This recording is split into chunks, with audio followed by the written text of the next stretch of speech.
Hi, I'm Fauzi Maluf Filho, Associate Editor for Gastrointestinal Endoscopy, and today I feel really privileged to host and have here my boss, the Editor-in-Chief of Gastrointestinal Endoscopy, Michael B. Wallace, from Mayo Clinic, Jacksonville, Florida, who recently got his paper published in GIE.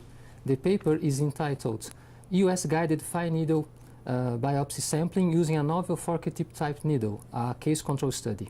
Welcome, Mike. Thanks for coming. Thank you, Fauzi. It's a pleasure to be here. Thank you. Could you summarize in a few words your research and its main findings? So the study was aimed at evaluating a new type of needle to see if we could increase the tissue acquisition during EUS-guided fine needle biopsy. The main purpose behind this was our belief that increasing the tissue acquisition will enable us to do additional analysis of tumor tissue, particularly DNA sequencing and looking for this personalized precision medicine that we're all hearing so much about. So we specifically evaluated tumors, primarily pancreas tumors, with this new needle, and we compared it to historical controls looking at traditional fine needle aspiration. And the original study, the current study, looked largely at tissue yield, the ability to acquire histological type material from different tissues, but our ultimate goal with this project is to look at our ability to do detailed analysis, including gene testing in this type of tissue. Okay, and your research demonstrated that with the fork tip needle, you obtained more core biopsies when you compared with standard FNA needle, like 95% versus 60%, irrespective of the gauge of the needle.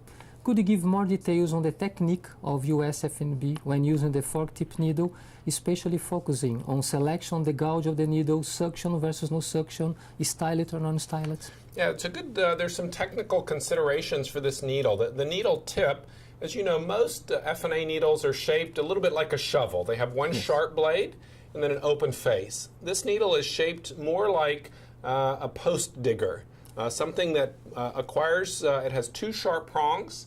So as it enters the tissue is funneled into the tip of the needle. So when we did this study, we used the normal techniques we use for FNA. And for us, we puncture into the lesion.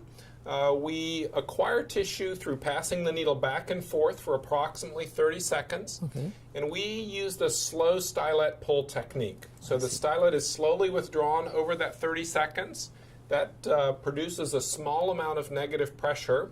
And then when we express the tissue, we simply put the stylet back into the needle and express the tissue. In terms of the needle gauge, we have traditionally used 25 gauge needles in most cases. The recent meta-analysis suggests that's better. We still, in the head of the pancreas, and whenever the endoscope is very angulated, we use a 25 gauge needle. However, if we're in a position where the endoscope is straight, for example, the body or tail of the pancreas or a gist lesion in the posterior gastric wall, we used a 19 gauge needle in that case.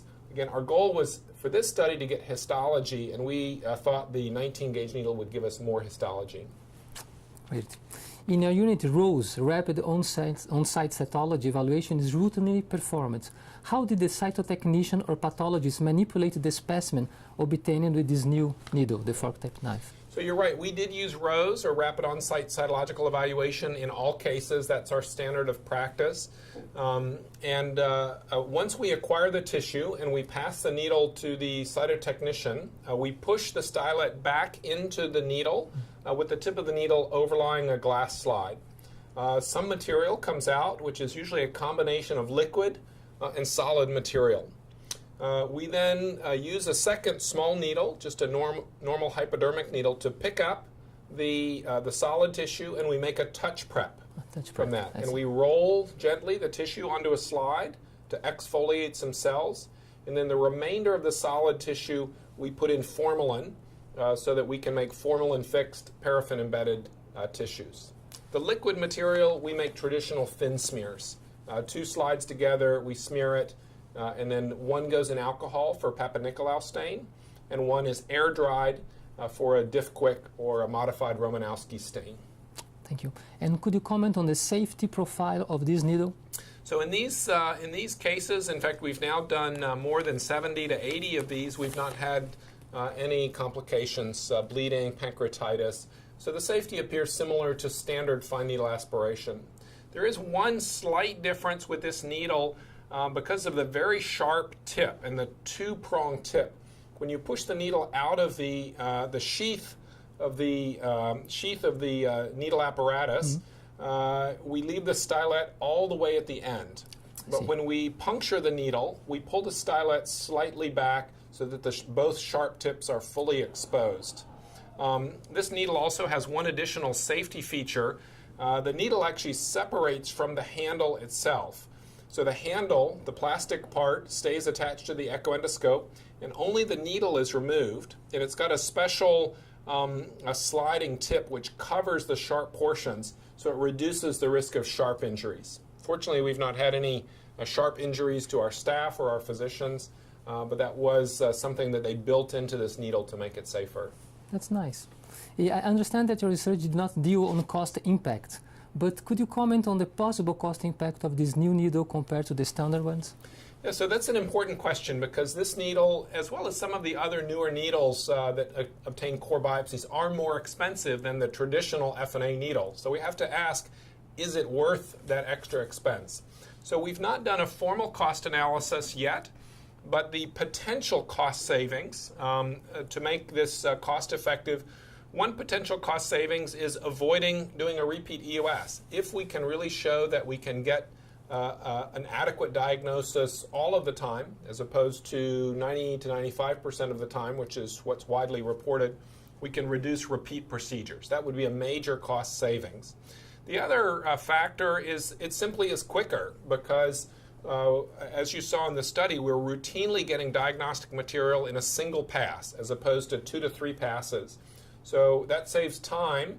Most of these cases are done under deep sedation with the anesthesiologist assisting us, and the charges for anesthesia, at least in our center, are on a time basis. So the longer time you spend with the procedure, the higher the cost of the procedure. So if we can reduce that to a single pass that takes 30 seconds, there is some potential cost savings. But we have not formally looked at that yet.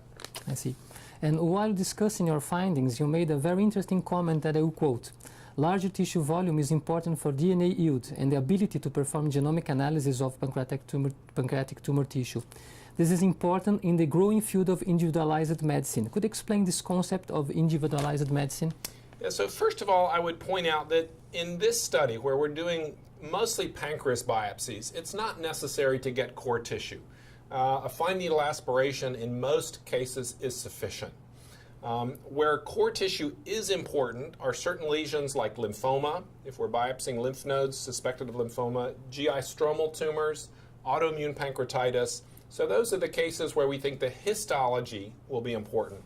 But the point that you make that our ability to individualize medicine or perform so-called precision medicine, if you have a pancreas tumor, we want to know what chemotherapy are you most likely to respond to. We now have the ability to do either targeted sequencing or even whole exome sequencing or whole genome sequencing of many tumors.